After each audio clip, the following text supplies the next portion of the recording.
What's going on, family? Black Phoenix checking in. Up this morning, walking around mom's house, allowing my dog Shadow to relieve herself and play a little bit.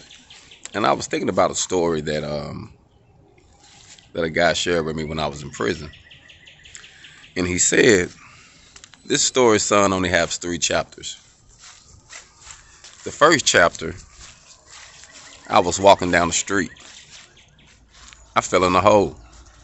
I didn't know it was hole was there. I had to figure out how to get out the hole. I got out the hole.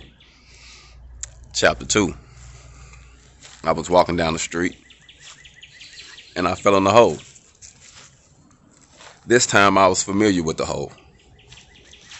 I understood how to get myself out the hole. I got out the hole. Chapter 3, I walked down another street. Hold on.